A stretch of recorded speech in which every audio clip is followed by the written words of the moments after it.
Rated SPG. Striktong patnubay at gabay ng magulang ang kailangan. Maaaring niyong masiselang tema, lengguwahe, karahasan, sexual, horror o droga na hindi angkop sa mga bata.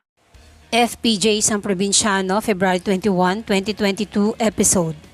Nasa mansyon na si Eduardo ng kanyang kapatid na si Don Ignacio upang sabihin at i-report ang mga pangyayari na natakasan sila ni Lito Valmoria. Ang sabi ng kapatid niya na si Don Ignacio, "Natakasan ka ni Lito Valmoria? Hindi mo namatay si Lito Valmoria? Ibig sabihin pumalpak ka? Kampante pa naman ako nitong huling araw dahil alam ko, maaasahan ka. Alam mo ba kung ano ang ibig sabihin ng pagtakas ni Lito Valmoria? Lalong iigting ang ating giyera laban kay Valmoria dahil binigyan natin siya ng pagkakataong bumelta dahil sa kapalpakan mo." Ang sambit ni Eduardo sa kanyang kapatid, "Kuya, huwag kang mag-alala. Sa susunod mapapatay ko na yan. Nasa malapusa lang tao na yan." Ang sabi ng Don, "Gawin mo, wag puro satsat." Nag-alala kasi ang Don dahil sa anak niya. At dahil nga pumalpak ang kapatid niya, malalagay at madamay si Aurora. Sabi naman ni Eduardo ay ipinapangako naman niya na poprotektahan niya si Aurora tulad ng pagligtas niya noon dati dito. Pero alam naman natin lahat na yun ay drama lang upang mapalapit muli ang loob niya sa kanyang kapatid. Bihan muli si Eduardo ng kanyang kapatid. "Pag may mangyaring masama kay Aurora, pagbabayarin kita kahit na kapatid kita." Babawi naman ngayon sila Albert at ang Black Ops kay Lito Valmoria. Dahil nga pumalpak ang transaksyon nila at wala na rin kasi silang malapitan. Balakid talaga si Aurora sa tunay na hangarin ni Eduardo sa kuya niya.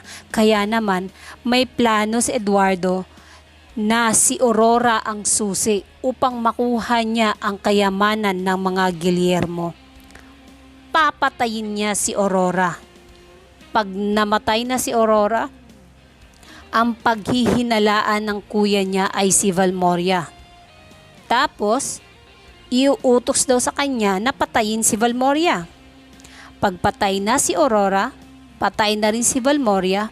Ang kuya niya naman daw ay uugod-ugod at mamamatay na sa kanser. Siya na lang daw ang natirang pamilya dito. Yan ang sabi niya sa kanyang mga kasamahan.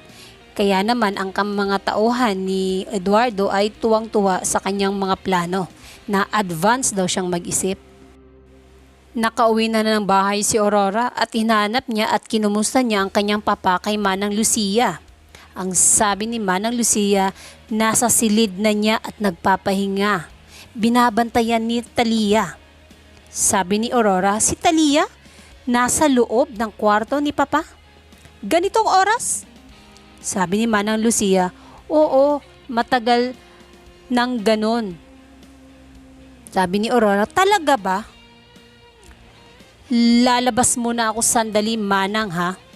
Hahanap lang ako ng preskong hangin para naman kumalma tong utak ko. Napakaraming milagrong nangyari dito."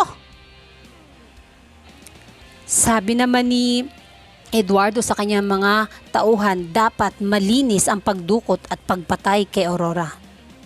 Sa paglabas naman ni Aurora upang magpahangin, siya ay sumakay sa kanyang sasakyan at may biglang lumapit na tauhan ni Eduardo at pinagbabaril ang mga tauhan ng papa niya at nagsisigaw si Aurora. Kinuha na siya ng mga tauhan ni Eduardo, sinuntok ang sikmura at isinakay sa sasakyan. Nagtatanong pa si Aurora, "Saan niyo ako dadalhin? Ayoko, bitawan niyo ako." At sinikmuraan ulit. At sinakluban na ang ulo niya. Ang sabi ni Aurora, "Mga walang hiya kayo, saan niyo ako dadalhin?" Napakasama talaga ni Eduardo. Kaya niyang pumatay ng kadugo dahil lang sa pera. At walang kaalam-alam ang papa ni Aurora na may masama nang nangyari sa anak niya dahil busy ito sa kanyang silid na kasama si Talia. Kaya abangan natin ang susunod na episode ngayong February 22, 2022 kung sino at paano makakaalis sa puder or makakatakas si Aurora. Tutulungan kaya siya ni Mara or ni Cardo Dalisay? Kaya wag bibitiw sa gumagandang kwento ng FPJs ang probinsyano.